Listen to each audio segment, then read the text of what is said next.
Okay, so the title of my remarks for today is Genre-Defying Black Women Writers, Irresistible Legacies and Other Reasons to Riot, putting all due respect on the name of Pearl Cleage.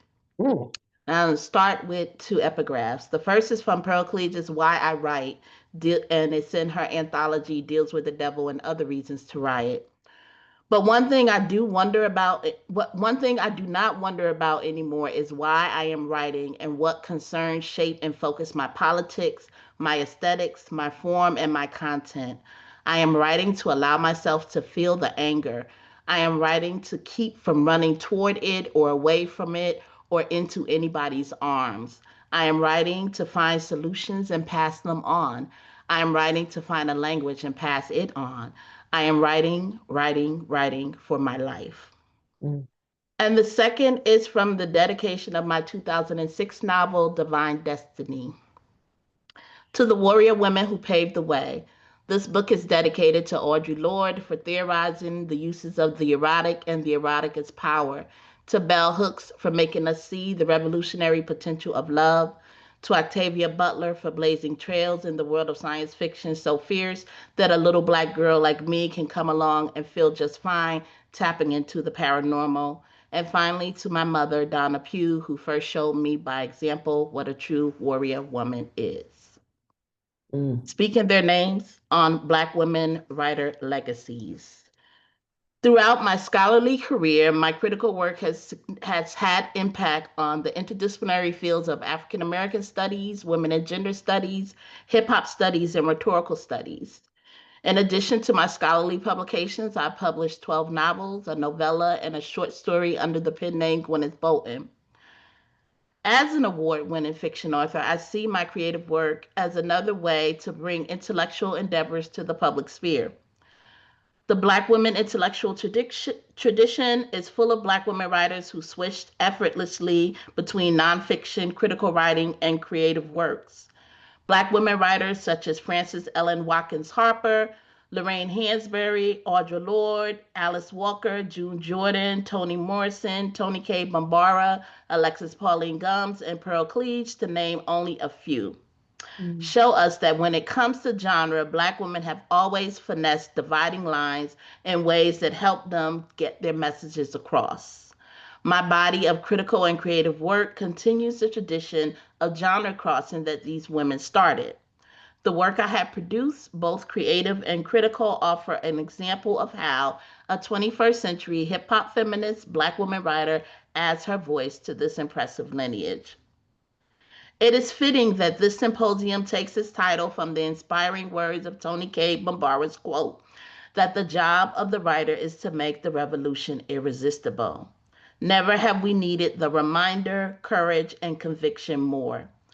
Toni Cade Bambara is one of those genre-defying Black women writers whose legacy gives us so much to learn from. She wrote short stories, critical essays, novels, and edited one of the earliest Black feminist anthologies, The Black Woman. Not only does Bambara offer us a roadmap for today with clear guidance of what our words should be doing, but her body of work offers a model for breaking boundaries and saying what you need to say, however you need to say it.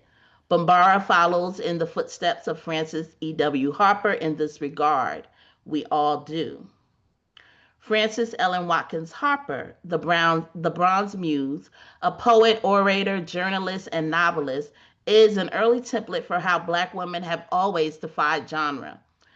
And her words about suffrage from way back then can teach us all what we mean when we say vote like Black women today. Quote, I don't believe in unrestricted and universal suffrage for either men or women. I believe in moral and educational tests. I do not believe that the most ignorant and brutal man is better prepared to add value to the strength and durability of the government than the most cultured, upright, and intelligent woman. I do not think that willful ignorance should swamp earnest intelligence at the ballot box, nor that educated wickedness, violence, and fraud should cancel the votes of honest men. End of quote.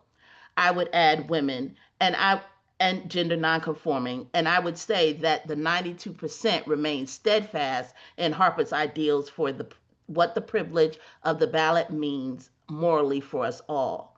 The harm and evil that will have to be undone for years to come because ignorance and brutality was selected over cultured, upright intelligence demands that we revisit Harper with fresh eyes. Pearl Cleage, playwright, essayist, novelist, and editor, is another genre defying Black woman writer who can teach us much about how Black women have used the critical, creative, and all the available means to make important contributions and offer valuable guidance in navigating tumultuous times.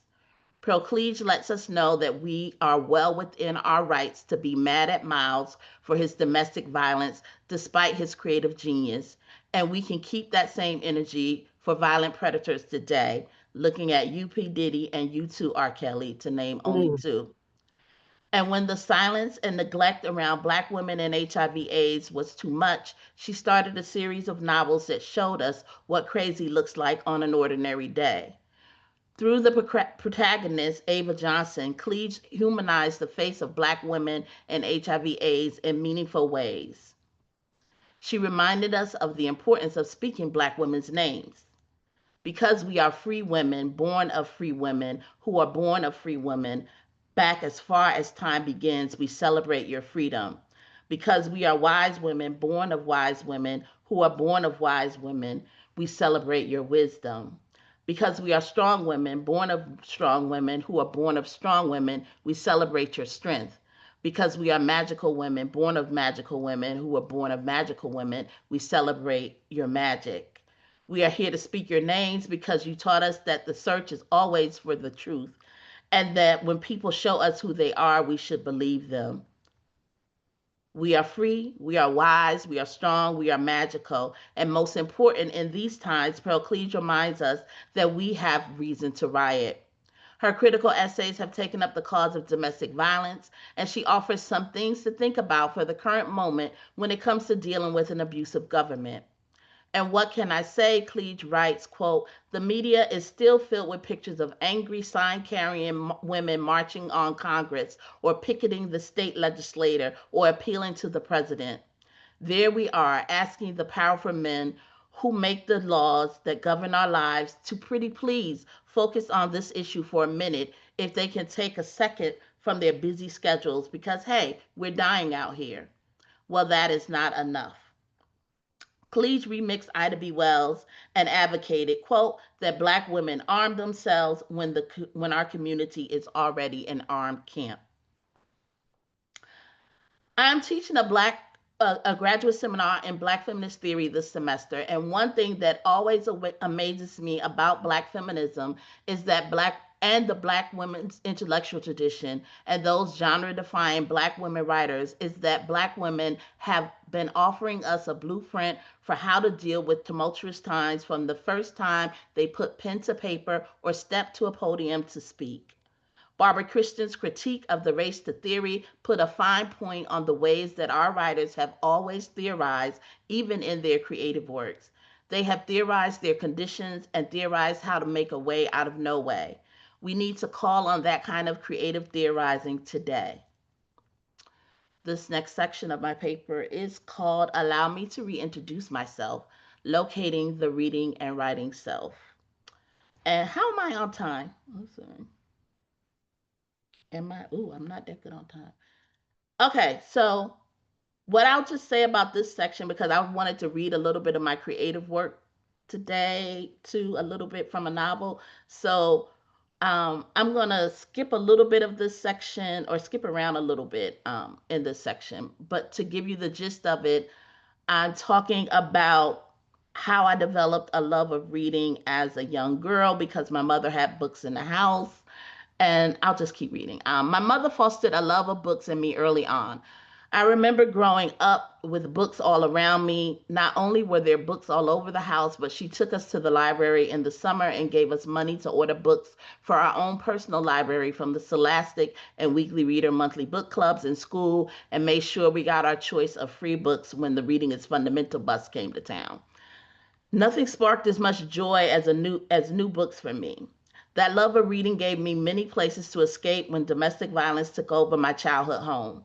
I found whole other worlds in books. Worlds where people weren't poor, where worlds where mothers didn't have to work so hard, worlds where fathers weren't bipolar and self-medicating with alcohol that made them physically and verbally abusive. My love of reading led me to my first career goal. I knew early on that I wanted to be a writer. I wanted to create stories like the ones I read. I wanted to see my name on the cover of books. I remember telling my seventh grade teacher, Mrs. Safian, that I wanted to be a writer. When I that I wanted to be a writer when I grew up, and him responding, "So what?" He wasn't the most inspirational guy. Or maybe he was, because I'd always been a don't tell me what to do or don't tell me what I can't do kind of a kid. The quickest way to get me not to do something was to tell me to do it. The quickest way to get me to do something was to tell me I couldn't or shouldn't do it. And if I thought you really didn't think I could do it, well, then I would show you. So take that, Mr. Safian. The only other career goal that temporarily usurped my dream to write the next great American novel was my dream of one day being a rapper. And even then, I wrote. I wrote rhymes instead of plays and short stories on my loose leaf notebook paper. My love of books and my desire to write feel like they've always been intertwined. I talk a little bit about getting a career as an academic because I wanted to be a writer, and becoming an academic and not knowing what that would mean, that I would lose my desire to be a creative writer for some time until I wrote my first academic book and realized I could write a book. And so then I started to write novels again. Um, and being an academic also reintroduced me to myself, because it was my second academic book that I'm still working on Black women readers and writers, that kind of reintroduced me to myself again. Because through researching these Black women readers, I started to read fiction again. And I started to remember the romance novels I read as a kid, and it made me start writing my own romance novel, and thus Gwyneth Bolton was born. The good thing about becoming a romance author was it gave me another layer of interaction with Black women readers, book clubs, and reading groups. I found myself interacting with them as an author, and it gave me access to a lot more book clubs than I probably would have had access to as just Gwendolyn Pough, the academic doing research on book clubs. I take a Black feminist approach to the creative through my hip hop feminist romance novels. I use my training as a Black feminist to channel Black feminist legacies in a genre of fiction that most people would not expect to find feminism.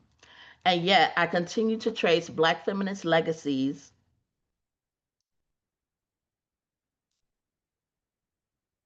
through the genre fiction of romance and paranormal erotic romance. One example of how I've had channeled this legacy is in my 2010 novel, Make It Last Forever.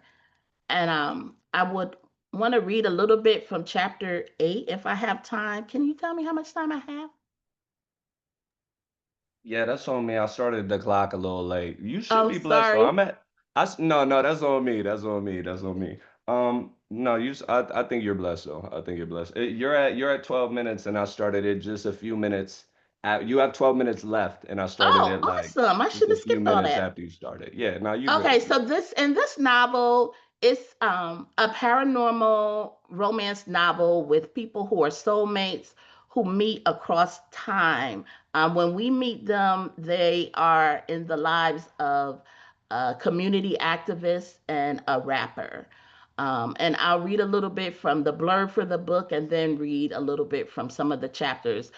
Key to this is a journal that shows them through generations, their personas through different generations, and you get to see how the sacred and the secular connect throughout Black communities, but also how activism and things that we might not consider activists, but um, also are very much community oriented personas kind of collide in these. So the blurb for the book is endless passion. Karen Williams has never been a big believer in fate. As she fights to make her neighborhood a safer place, her motto is determination, not destiny. But from the moment they meet, the community activist feels an instant powerful connection to searingly sexy Darius D. Rock Rollins. And when they share a soul-stirring kiss, she knows their passion is meant to be. Timeless love.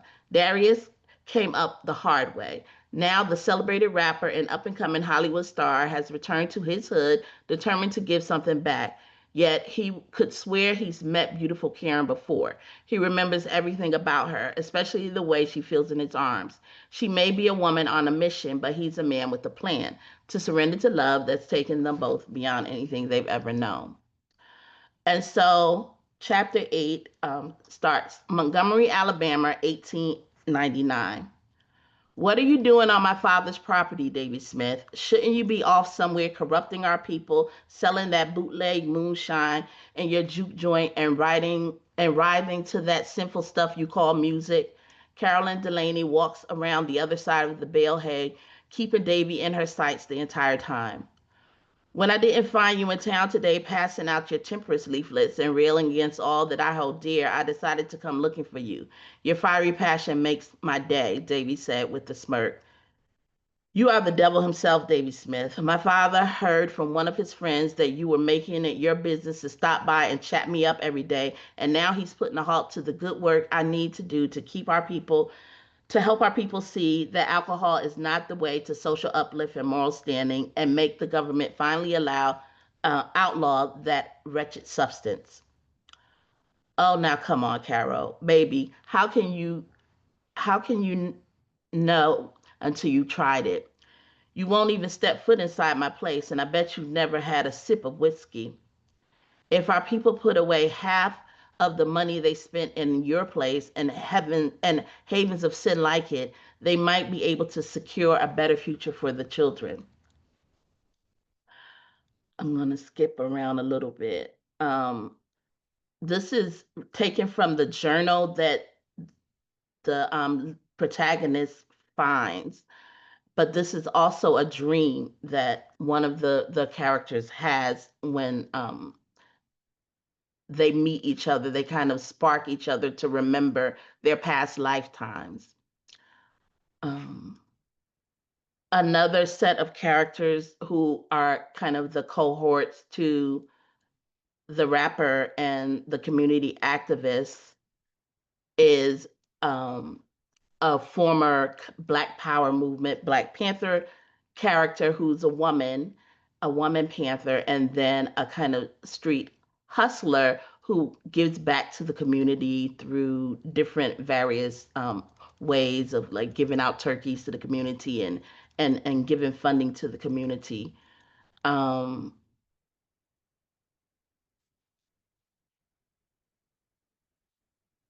I'm gonna close with the one with Karen after she remembers the lives of the Black Panther and the hustler. Forever, you and me forever. Karen rolled over from her restless summer slumber with her hands wrapped around herself so tight she could hardly breathe. When had her dreams become so vivid, and why did the people in her dreams feel like she and Darius? She had dreams in which she felt like herself but didn't recognize or look like herself. But this felt like straight up recalling another lifetime, like remembering herself in another lifetime. Running her hand across her face, she slowly halted. She took slow, halting breath. When the deep inhalations didn't seem to be doing any good, she got up on her shaky feet and walked to her kitchen.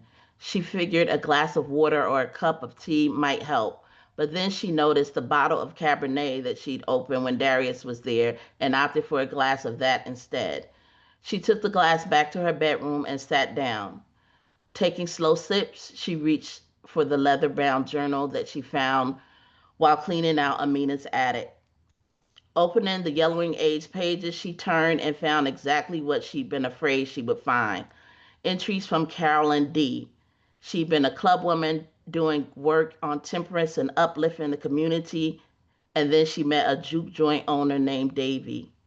There were also entries from Carla, Amina's sister, the Black revolutionary, telling about her relationship with Daniel, the street hustler. She tried to think about what all those relationships had in common and what they could possibly have to do with what she was feeling about Darius. Karen sighed, took a sip from the wine, and set it back down on her nightstand before grabbing a pen. Turning to the last entry in the journal dated November 15th, 1970, Karen began to write on the next empty page. She had no idea what possessed her to write in the journal. She just felt a pressing need in her heart. As the words began to bleed on the page, she felt the pressing ease just a bit. What she wrote surprised her more in some ways and seemed like a given in others. Only 2 days ago, he walked into my center. I have no idea. I have no idea how I'm going to be able to resist him, even if I should. All I know for sure is that Darius D. Rock Rollins is doing something to me. My soul seems to recognize him and wants him, even though my mind is reeling and railing against the very thought. I couldn't think of two more diametrically opposed individuals. My life mission is about helping the youth. His music and message seems to be about partying and having fun. I know all of this, and still I'm drawn to him. I'm as drawn to him as I am to this journal, a journal oddly filled with the stories of women who have loved men that they seem to be at odds with philosophically. The part of me that is reaching for Darius, for his heart and soul, is also telling me to work out my feelings through words here in this book. So I guess I'll just write and hope and pray. Until next time, love and peace, Karen W. And thank you for listening.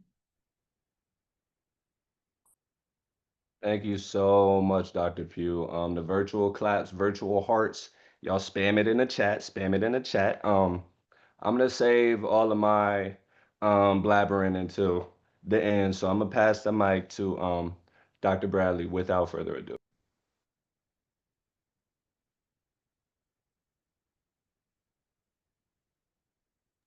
Oh, okay. Um, yeah, how do I go after Dr. Pugh with that? That was fantastic. Wow. No pressure. So I took a slightly different approach to thinking about this idea of storytelling, Southernness, Blackness, and it's more of a critical autoethnography, I guess, from the book that I'm currently working on. So, to summon Erica Badu in this space, I'm an artist and I'm sensitive about my shit. This is new shit. So, feel like this is a good place to kind of try it out. And I have about 15 minutes, Chris. So you had 20 minutes. You had 20 Oh, minutes. okay. Yeah, So talk your shit. Talk. I will try my best to stay on target. Okay. So the book that I'm currently working on is a collection of essays about growing up in the South with a Southern Black Jim Crow grandmama. um, and living with her and thinking about, the significance of storytelling as resistance. I realized that my love of storytelling and my love of writing actually come from my grandmother. So what I'm going to read to you is from the introduction to the new book. So I hope y'all can feel where I'm trying to go. In 1994, my grandmother, who I called Nana Boo, was the first person to tell me I was a writer. I was 10 and visiting for the summer before fourth grade. Albany was flooded because of the excessive rain from Tropical Storm Alberto, and the city shut down because of the sitting water across the county. Street lights blinked endlessly, trying to make sense of the water and why the Flint River was so angry, swollen, and full. The water refused to move. The summer heat ain't nothing like July heat in Georgia, amplified the flood's stale perfume. It smelled rotten, empty, of remorse, and my favorite places were flooded: the Southside Library, Central Park Burgers and Fries, the Boys and Girls Club, and putt-putt golf were consumed by brackish water. Fortunately, my folks lived deep into the south side of the county, and our house was not affected by the flood. Still, I was sad that my summer was disrupted and couldn't do any regular activities in town. Will the library be open before I go back home? I pouted. In my 10-year-old mind, the water should have been a quick cleanup with lots of mops, buckets, and paper towels like in the cartoons. You need to see, Nanaboo said. My papa agreed. Let's go in the truck. The city was quiet, and flies and gnats buzzed curiously above the water. We visited church members cleaning out their flooded houses. We ran into one of my friends and his dad at the hardware store. My friend shrugged. "We've been staying with my auntie," he said, "like a big sleepover." The flood's devastation didn't care if you were rich, black, or white. It was an equal opportunity destroyer. Back at home, I struggled to pull Pawpaw's massive gray typewriter from out the closet onto the bar in the game room. The stench of still water still filled my nose, more than smelling like outside. I put in a piece of paper and started to type out what I saw. The mud-caked buildings, seeing my friend and his dad, how dead the water looked. My God, the smell. The typewriter bell sang each time I reached the end of a line. "Lou," which is my nickname, my family nickname, "what are you doing out here?" Nana called from the same doorway I used to announce myself to Papa at his work desk. "Just writing." "You've been at it a while." Nana Boo picked up the top page on my pile and read it. She looked at the growing pile of paper full of my thoughts. "You done used the whole room of paper," she laughed, rubbing my back. "You a writer now?" Nobody loved me into and kept me in existence like my grandparents. Both Nana Boo and Papa are now ancestors, and I now have room to reflect and think back on my upbringing with them, especially Nana Boo. She was the original down South Georgia girl to me. Born and raised in the Jim Crow South, she took on a new challenge with raising me in the hip hop South, the one with rap and bass music and cussing and shorts that don't pass the dollar bill test. Out of unconditional love, Nana Boo took me in at 14 years old. She was brave to take an aspiring teenager battling depression and anxiety. I bet she thought she could just love my hurt away and reset me like a broken bone in her ways of knowing and navigating the South. Unlike my grandparents, I did not have segregation looming over my head. Unlike my grandparents' full familiarity and blueprint for navigating the Jim Crow South, I, like so many of my others my age, were building a new blueprint that reflected the more contemporary South. I'm not suggesting I'm the first or only product of multi-generational rearing in the Black South. Nana Boo shared stories of being raised by not only her mother, Mary Jones Barkley, but her aunties, Sarah Green, Nana Boo was her namesake, and Pearl Jones and her grandmother, Angeline Green. I learned and adopted the understanding of the South as a communal space, breathing air from the past and present, constantly fighting to carve out space for self-autonomy and agency in the long shadows of the South's social, historical anxiety and nostalgia. In my first book, Chronicling Stankonia, I argue that if Dr. Martin Luther King's mountaintop exists for younger generations of Southern Black people, it ain't flat. The post-civil rights mountaintop is a hodgepodge of memory, experimentation, and reckoning.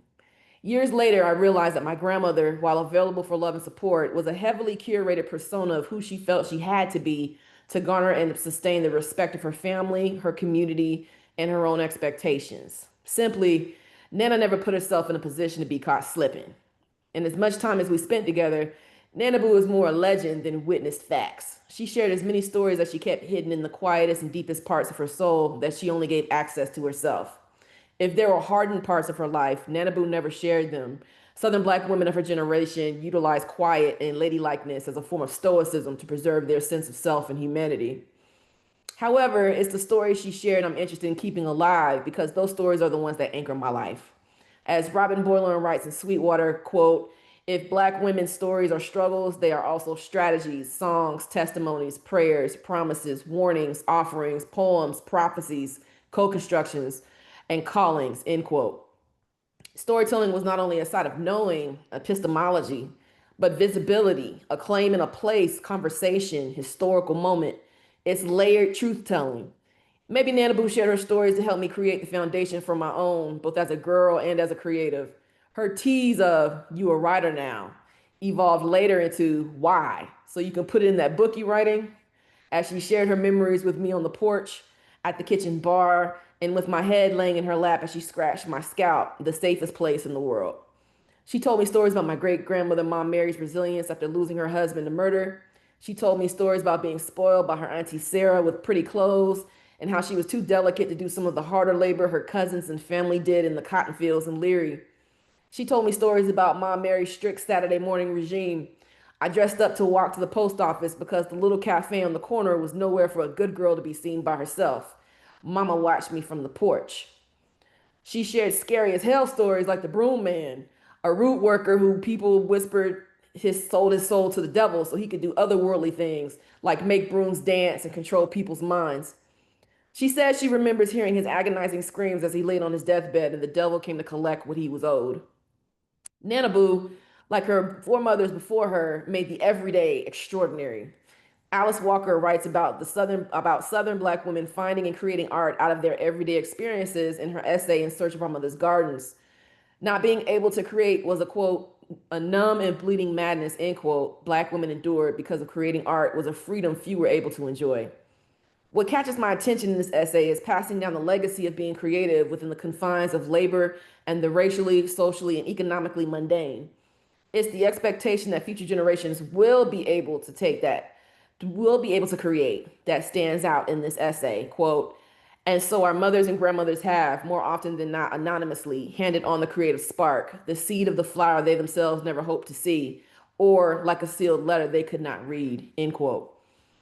Nana Boo used storytelling to keep the memory of her family alive and connect me to her past. She saw my potential as a storyteller and as a story keeper.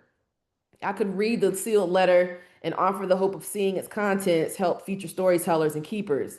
I cannot say that writing is a gift that God gave me to make me stand out. It is a calling for my foremothers to keep their legacy and knowing alive for generations to come.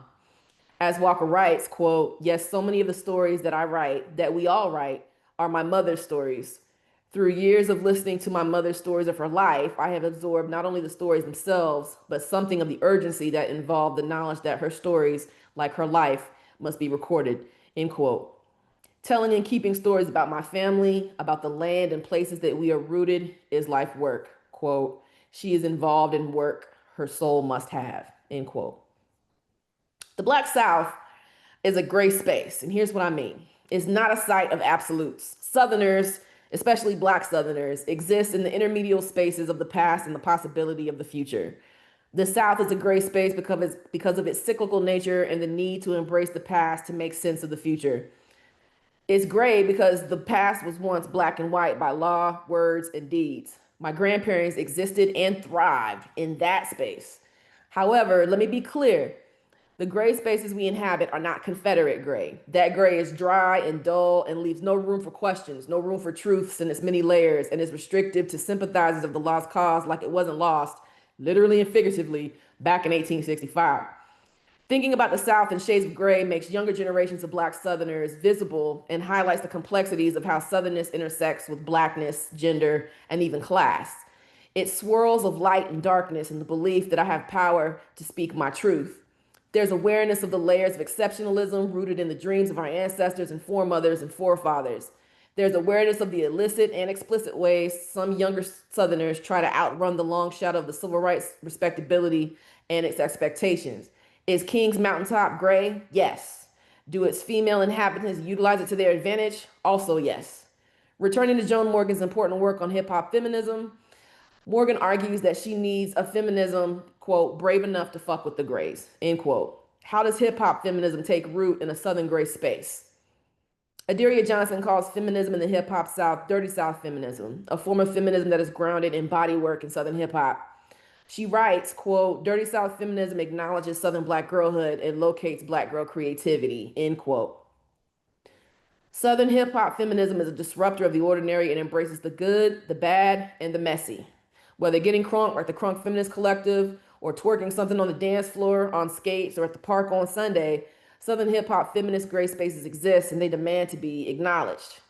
My contribution to this growing body of work is the use of storytelling to ground not only critical engagement with the hip-hop South, but to identify ways that young Black girls contribute to the reckoning of the South as a space of truth-telling and truth-seeking outside of the flattened ideas and stereotypes of Southern Black life. Whether critically or creatively, my research and creative writing center Southern Blackness as a complicated, circular, and worthy subject of attention and analysis. I see myself as being in conversation with other Southern Black creatives, especially those of us who came of age in the South in the 1980s, 1990s, and early 2000s. There is a genealogy of Southern Black creativity that is underrepresented and misunderstood in the popular imagination and academic studies. As a creative writer, I center Southern Blackness as an act of world building, an experimentation in identifying Southernness as fluid, mobile, and constant. As a researcher, I seek to shed light on viewpoints and perspectives not readily legible to non-Southerners. We need language and research to provide context for engaging contemporary Southern Black experiences. Kiese Layman fills in those gaps. Jasmine Ward fills in those gaps. Ashanti Reese fills in those gaps. Corey Miles fills in those gaps. Robin Boylorn fills in those gaps. Brittany Cooper fills in those gaps. Outkast fills in those gaps. My work fills in those gaps. Hip hop in the South is more than just trapping, twerking, and partying. It can serve as a resilient space and as a foundation for creating agency to speak to multiple layers of Southern Black identity. In other words, let us speak our truth to power. Sometimes those truths are ugly. Other times those truths are joyous and celebratory. Regardless, storytelling in the hip hop South adds branches to Southern Black genius and creativity. Thank you. Thank you so much. Y'all spam the chat with them claps and hearts, please. Thank you both for sharing your insightful speeches. Before I open up the floor and invite questions from the chat, I wanted to ask a few questions with which further speak to how you all braid the critical with the creative. Um, Dr. Pough, a New Jersey native, delivers a timely hip hop feminist critique that addresses the ways Black women of the hip hop generation intervene in the public sphere and bring rec to it. I'm referencing Check It While I Wreck It here. And Dr. Bradley, hailing from Georgia, theorizes the contemporary Southern Black experience and challenges scholars to reckon with the aspirations and anxieties inherited by the hip hop generation from the generations before them. I'm referencing Boondock Collage here. As scholars who cleave close to their respective Northern and Southern identities, how do y'all imagine the relationality of growing up in the hip hop generation brings your work together?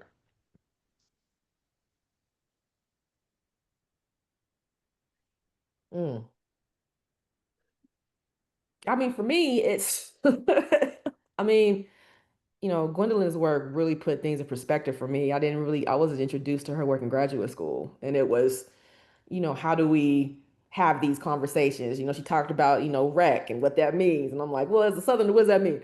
I knew what it meant. I knew what it meant, but I was just thinking about the theorization, what she was saying, what was trying to be said. Yeah, I just feel like region is still a very significant part in how we understand Black agency in this country, and we're being pushed to walk away from it. But that's where the work is. I feel like, as a Southern Black writer, that's where my work is preserving the world that I see around me from using context and language um, that are provided for me from where I'm from.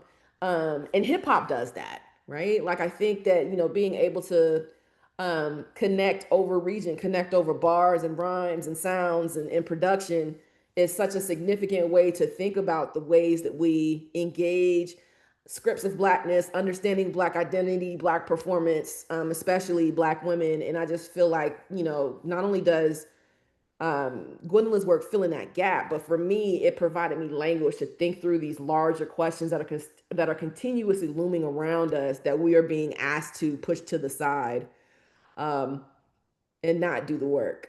So, Yeah, and I think I want to think about the question a little bit because I think for a lot of us who grew up in the North, who were the children of people who migrated from the South, like some of that South is a part of our identities too. I mean, maybe not to the same extent, but like, yes, I feel like Jersey, definitely all day, every day, so Jersey. Um, but my mother was from South Carolina and my father grew up in South Carolina and they both moved to New Jersey in their late teens, early 20s and tried to make a life there. And, along came me, but then it's the summers in the South, when back in the day when they used to take you down there and leave you down there and then come back and get you when the school year starts again. So I think that that's like a part of it too. And so much of the early hip hop was made by like Black folk who had either migrated from the South or migrated from the islands or so like there's that, I think all of that is mixed up in there too. So mhm.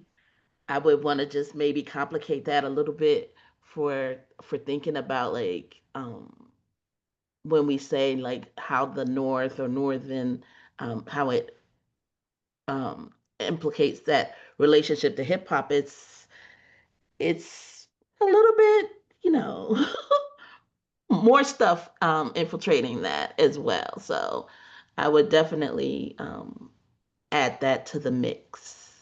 But yeah, um, I think for me, growing up, like the first rap song I heard was in 1979. I was 9 years old, not to tell my age, but and that was Rapper's Delight. And so like from that moment on, it's definitely like that New York hip hop. And growing up in North Jersey and having New York City radio stations Mm-hmm. definitely influenced like my whole relationship to hip hop.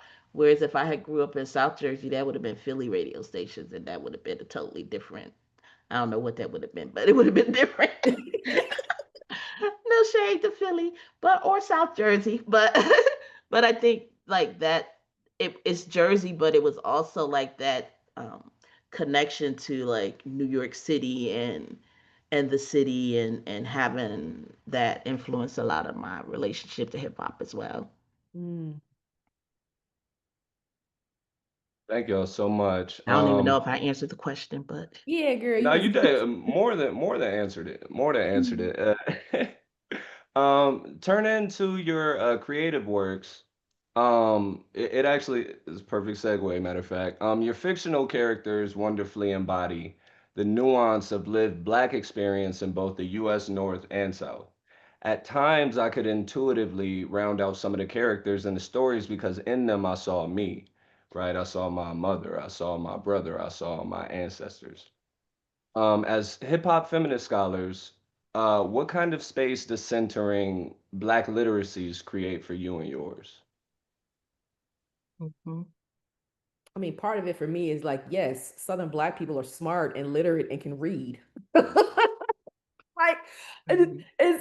you know what I'm saying? It's like pushing back against the stereotype that, oh, Southern Black folks are just taking up space, which really just irks my spirit down to the ancestral marrow. You know what I'm saying? So part of it is just me um, showing and proving, like, this is what it looks like. The other part of that, too, is, if I mean, I'm thinking canonical, I guess, but it's like, if you think about African American canonical work, it stops around the 1980s. It doesn't go past the 1980s, right? Like there hasn't been anything significantly written or worthy of reading literacy since the 80s. So one of my things is speaking to a time period that exists outside of canonical time, right? Like outside of the expectation of the Southern Black writing to be filled with trauma, filled with despair, right? Like I'm thinking about Richard Wright in this conversation. Like, Richard Wright saying the South is this dangerously traumatic space that is psychologically damaging, which at the time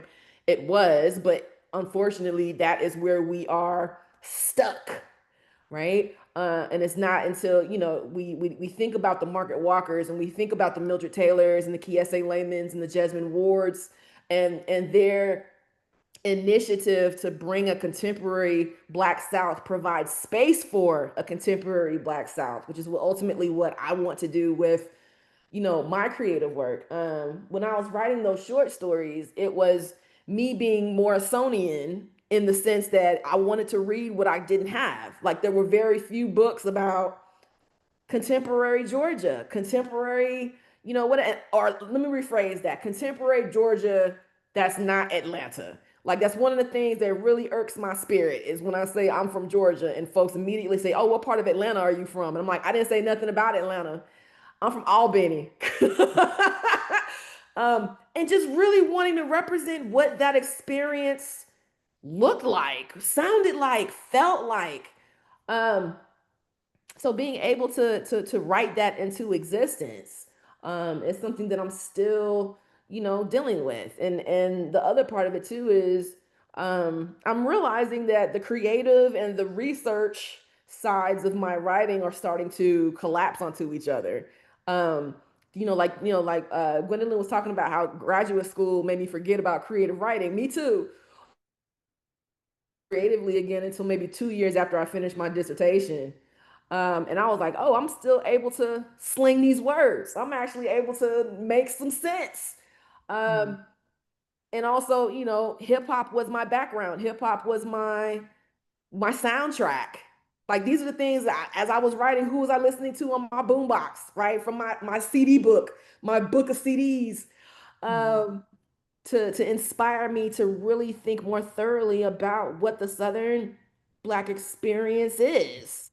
So it was the outcasts. It was it was the goody mobs. It was, listening. I was listening to Mia X and what I'm saying, Master P and all these other folks, and they were like, the South is this. And I'm just like, well, damn, is the South really that? What else can I do with that?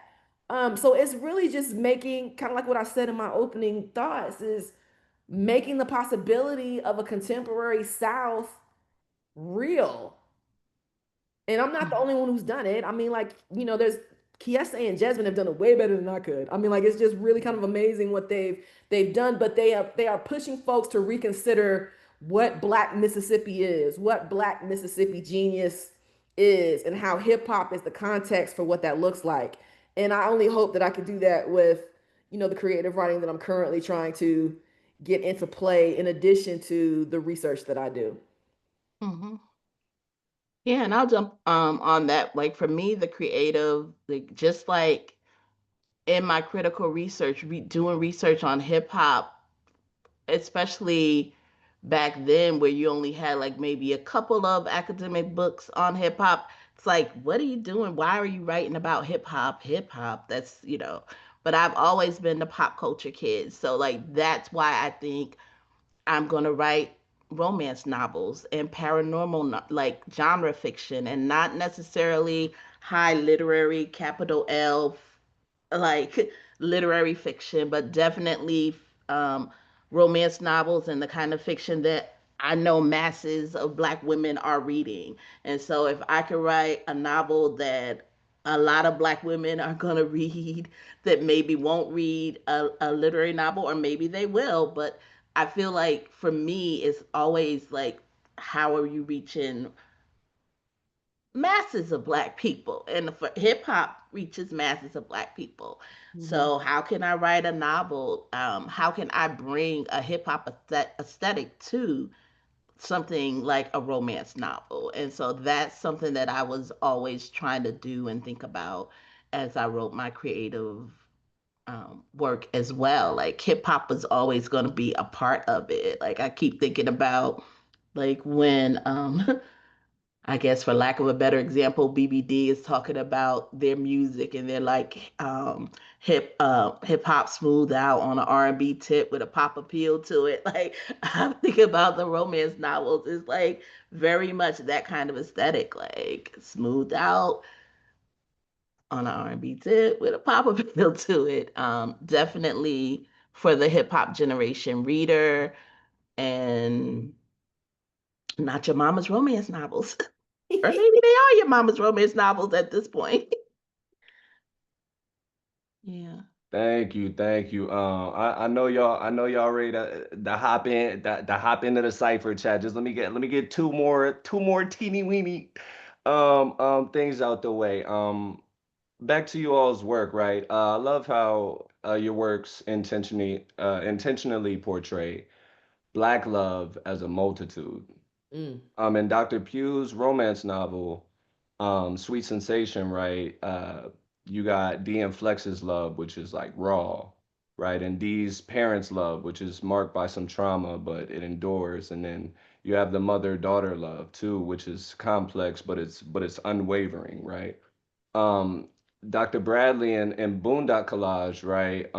You got that far-reaching generational Black love, that family reunion Black love, that growing up in the same house with all your cousins Black love.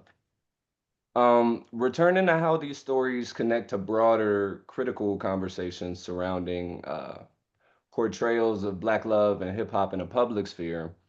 um, would y'all comment on how an ethics of love has sustained your work? over the years. And y'all have been talking about this the whole time, right? So if you just care to double down on something, the floor is y'all's. Mhm. I think for me, I always go back to like Nikki Giovanni's, that quote, like "Black love is Black wealth," and and this idea, like for me,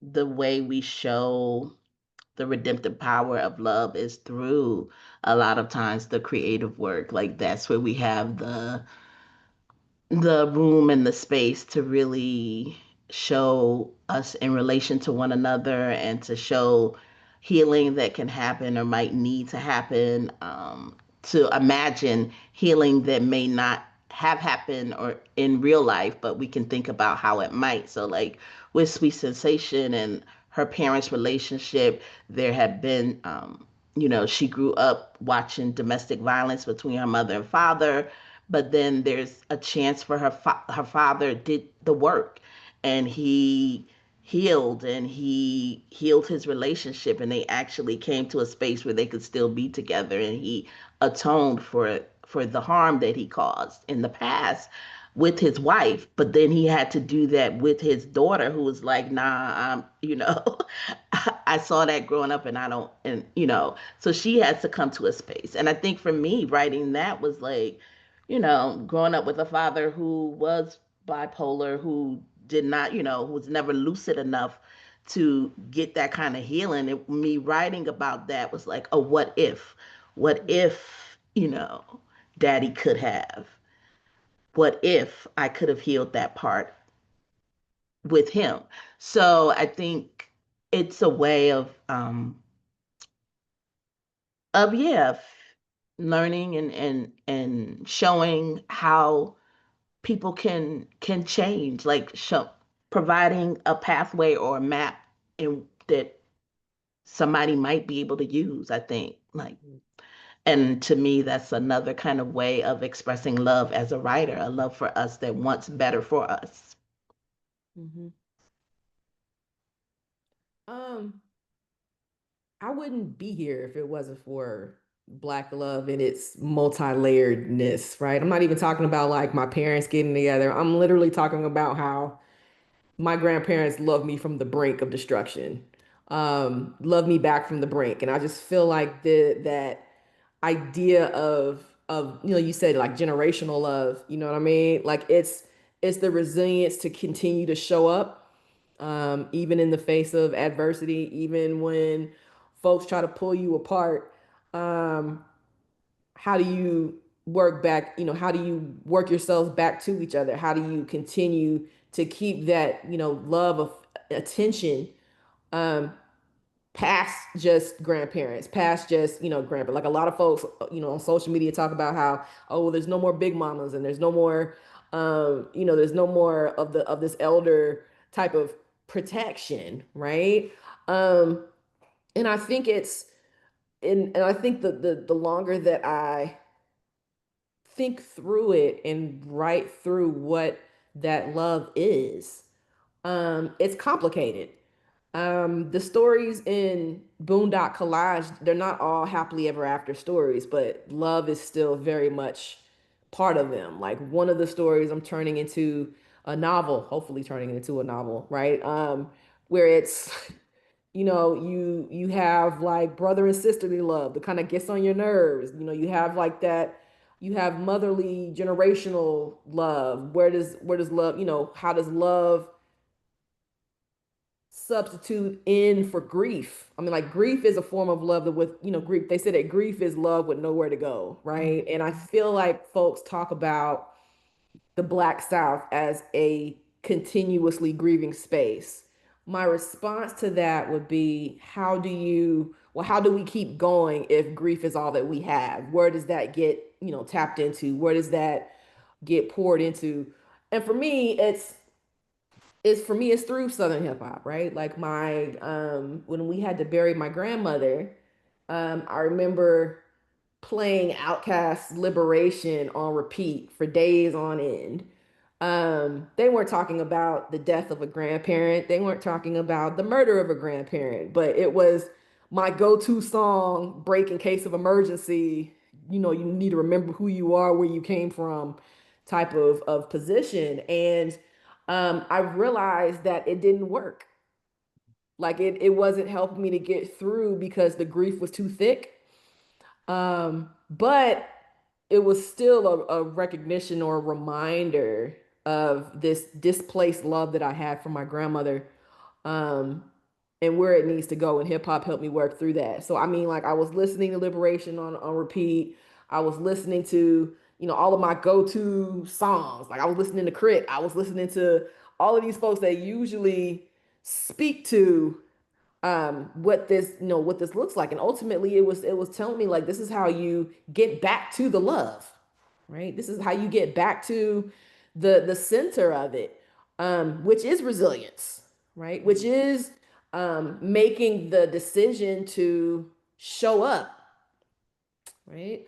And I'm thinking about, you know, how I love the South as an academic, how I love the South as a writer, how I love the South just, you know, as a Black girl, you know, like, you know, all of these different forms and layerings of what love is and what love can be. It's a problem solver. It's a problem solver. I'm not saying it's an easy problem to solve, but there has to be some kind of, you know, need to go back. So, um, it's very much, you know, how does love continuously bring me back? That's the question I'm continuously asking myself as a writer, as a researcher, as a thinker. Why is love bringing me back to my purpose? Why is love bringing me back to this need to create? Because I really feel like you can't create without some type of love for it. Yeah, I agree. Yeah. Yeah, big facts. Big facts. That brings us to this last question. We also in you all's creative works, right? We also have portrayals of Black folks advocating for justice in an unjust system. We have Black boys like Stinny and Boondock Collage who get snatched up by the police and drop off the face of the earth with no explanation and no regard for the worrying mother. Um, and then we have in Sweet Sensation, we have gender violence and domestic violence when Sasha is murdered by her then boy. When Sasha is murdered by her then boyfriend Stax, who also puts hands on D at one point in the plot, right? And these situations, with no help from the institutions sworn to protect them, Black folks are left to create a just world for themselves. How does just Black world making in y'all's creative work reflect a broader message for justice in your critical work? And again, I think this is something that you all have been talking about throughout the entire keynote, but if y'all want to double down on anything before I open up the chat. Um, I feel like I come from a place that is it's weird. I come from a place that's blamed for social injustice, but the reality of it is that we are the grassroots foundation for resistance. Um, we I resist. need the air horn up. Bow, bow, bow. I need the I mean, like that's that for me, that's what people think about the South is this place of social injustice, historically, cultural, politically, and granted, those things are true, but at the same time, Southerners fight back. Like I think that is that idea of protest. The South that I'm from is a protest space. Um, we, you know, we fight back, right? Like I said earlier, we're epistemology. Like we are the site of knowledge. The South is a foundational, it's an epistemological site. Like we are the foundation for a lot of Black knowledge in the United States. It came from our blood, our sweat, our tears, our genius. You know what I'm saying? And all those things are necessary to combat the social just injustices that we face. Like one of the things I was thinking about in this new book is in 1901, Du Bois comes to Albany, Georgia, and he has such a flat, almost dismissive notion of Southern Black folks that I'm just like, sir, you can't just come down here in wingtips and a well-kept beard and be like, I'm here to uplift the race. And I'm like, how much different would that have been if you actually took the time to talk to some of these folks and not just assume, oh, well, they don't really know how bad they got it. They don't know how bad of a space that it's in. And I'm just like, did you really talk to these people? Um, so yeah, I just, it's just the unawareness, right? It's we are the grassroots for what resistance looks like. And that's one of the things why I am diehard for Southern hip hop, right? Is that yes, we twerk, yes, we shake some, but at the same time, if I'm gonna speak to this police brutality, if I'm gonna speak to this violence, like today I was listening to Georgia Bush by Lil Wayne. And yes, Lil Wayne has gone way to the left, but Georgia Bush is a precise lyrical assault on the way that Black New Orleanians were treated after Hurricane Katrina. And he was not afraid to call out George Bush. And he did it to a hip hop beat. He did it to a freestyle, right? Speaking to these contemporary issues and concerns. And I was also thinking about Lamonda Horton Stallings' book Dirty South, where she talks about the South is like this sexual apocalyptic space. So we're like fighting for reproductive justice. What does that look like? Is that even possible in these southern spaces? And then thinking through the genealogy of it all. Like, we didn't just all of a sudden have a mountaintop. You know what I'm saying? Like, it took time and effort and things that probably have been lost to history that we need to recover. So for me, my writing is an effort to connect the dots, blend the past and the present, and kind of show like we're not new to this. It's not just, for so many people, the idea of Southern Black resistance starts and stops with the civil rights movement. And I'm not taking away from anything that the civil rights movement achieved or for the folks who put their lives on the line for that. But at the same time, let's also be honest. The civil rights movement didn't fix everything. And Southern hip hop is an opportunity to work through what those social ills are, what those social concerns are. And then, I'm in thinking back to this idea of reproductive justice, sexual health. Southern hip hop is what introduced me to consent. Are you sure this is what you want to do? Are you sure you like it was there was always this question of are you sure?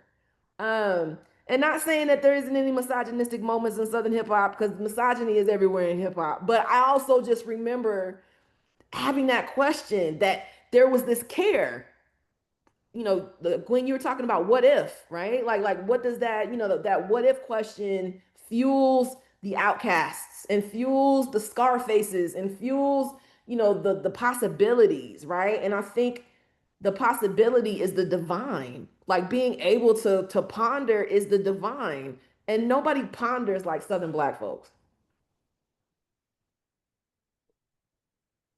Yeah. Mhm. I think for me, the thing that your question made me think about, I'm just like, dude. I think in many of the creative works that I've written, even the ones like I have a series where the male protagonists are all either firemen or cops. And I was thinking that like it's even in the books where cops are the leading protagonists. And yes, I did write a couple of propaganda books before I knew this was before BLM.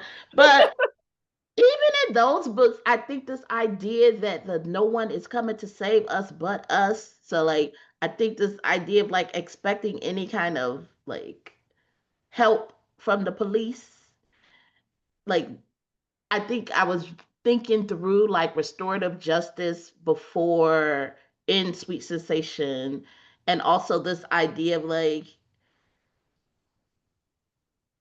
thinking about like how people might handle their own predators in their own way in Sweet Sensation as well. So I think that yeah, not really dependent on police or the state to help us because they have never shown that they want to or can help us is something that I grapple with in in in the work as well. Mm-hmm.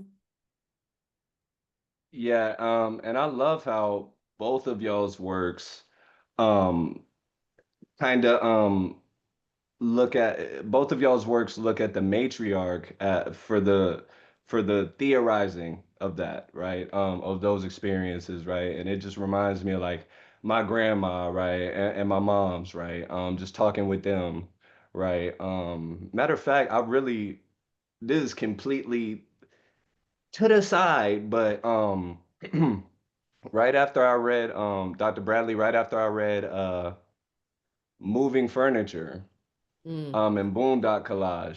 I had a dream that night. I had a dream about my great grandma and my big mama, and it was in the kitchen cooking. I was trying to get a plate that night, and that just let me know that them ancestors is present, right?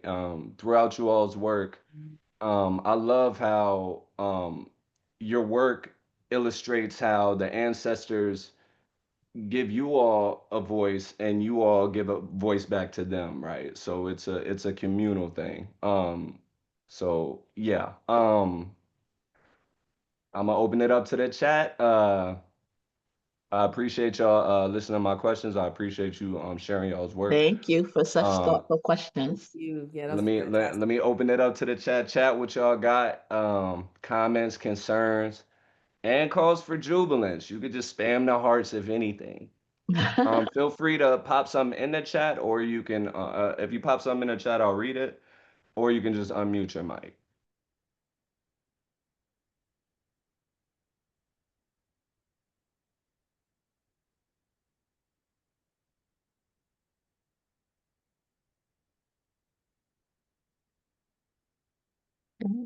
We done broke it down so forever stay broke. No, Nah, dope no questions. I questions. appreciate you. I appreciate you, Dr. Pritchard. It was dope scholarship that generated that. You know what I'm saying? Yeah, I'm gonna need Chris the next time I gotta answer some. Man, listen, I was in your set earlier, coming out of my body, like getting out of my body with the me. I was trying to keep a modest head nod, right? For for Ty Craig. I was trying to do a modest, respectable head nod, but yo, man, appreciate that. Appreciate y'all showing love in the chat. Feel free to get some more, y'all.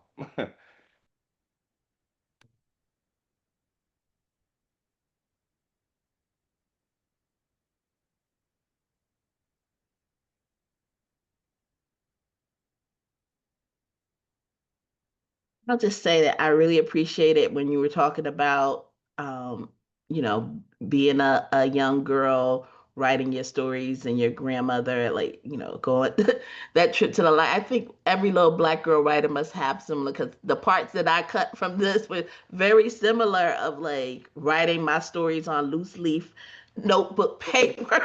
Listen, my granddad said he might as well just give me the typewriter because every time I had a thought, I was like, let me pull this big ass, heavy ass typewriter out and just I used all his office paper. That's what he said. He said he could write me off as a tax for taxes because he was like, girl, you're using all my paper that I need for work. But I just, yeah, man, that library is something special. That's the first time I thought I was grown when I got my own library card. I Library got to put card, yes. scrawl out my name on the back.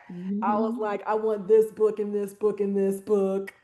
Yeah, you couldn't tell me nothing with Just, that library card. Yeah. We got a question from David. What theme topic haven't you tried to address? My fault. What theme or topic haven't you tried to address in your creative, critical work that you'd like to address? Thanks for that question. Um, so writing about my grandmother is my current battleground. Um, my grandmother was, for the folks who don't know me, my grandmother was murdered in my house 3 years ago. In my face. My grandmother lost her life in my face. So it's been trying to grapple with grief. Like it's amazing the way that grief stains your outlook on the world. Um, and kind of going back down these memory lanes has given me a different way to process the grief, but it's also a different way to process how I think about region and gender and memory. So this current book is an as an experiment, not only in form and style, but also, how honest can I be with the page, right? Like every time I'm writing this, I think about what Kiese Layman said about, the most honest place you can be is on the page. And how honest can I be about my relationship with this woman who I loved dearly, who played such an integral part in how I understand the world around me and the South. How can I both pay homage to, but also critically engage what that looks like?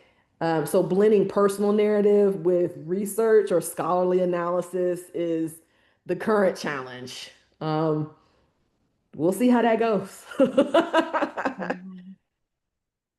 Yeah. I would say it's probably a similar thing with me for with the grief. When my mother passed, I just didn't feel a desire to write romance novels anymore, especially since my love of romance started with like Sneaking Her Harlequin Presents and her silhouette novels before she can get a chance to read them as soon as the box came in the mail. So, and this grief stays with you in so many ways that you just um, can't even really comprehend. But I know that if I write fiction again, it's going to be probably women's fiction and probably finding a way to deal with that grief. I love that. I appreciate y'all um, for that powerful testimony. Um, Susan says, loved these two talks so much. Are there ways that this energy, this love, this historical awareness travels into your critical academic work? This is a real good question. Thank you, Susan. And that's a good question. Thank you, Susan. Susan was my dissertation director. Hey, Susan. um,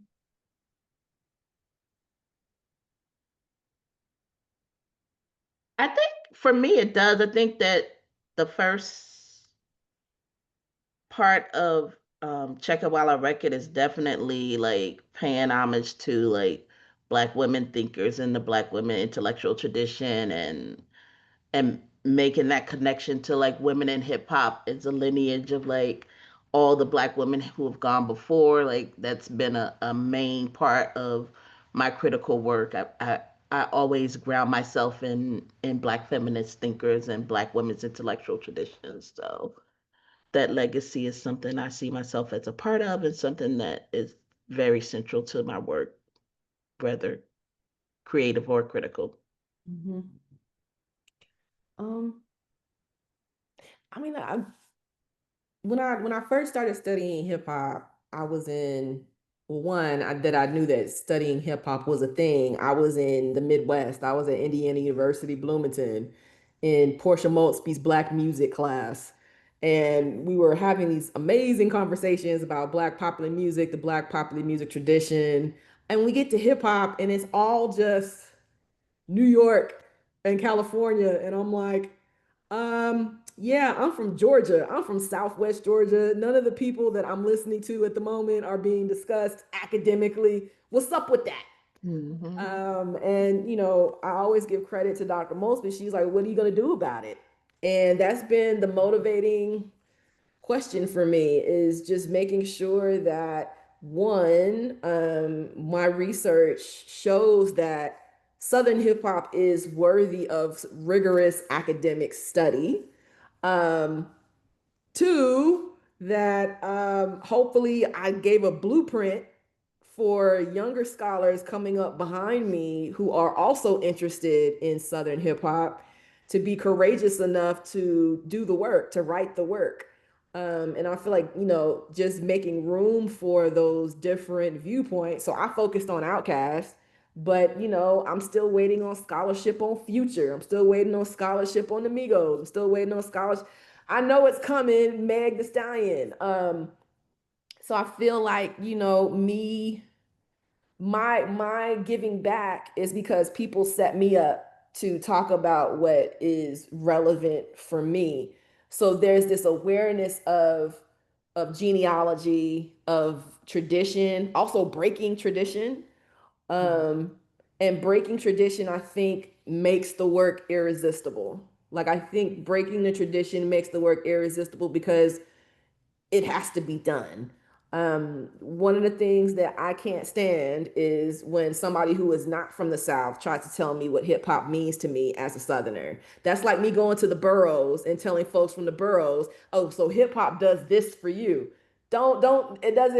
It's a two-way street. Like, don't come for me just because you're making assumptions about this is what Southern hip hop can and cannot do. So I feel like part of that love is making space for multiple voices, breaking ground so that we can continue this, um, or even continue to build this Black intellectual tradition. I mean, folks like Amani Perry crawled so that I could run with Chronicling Stankonia. You know what I'm saying?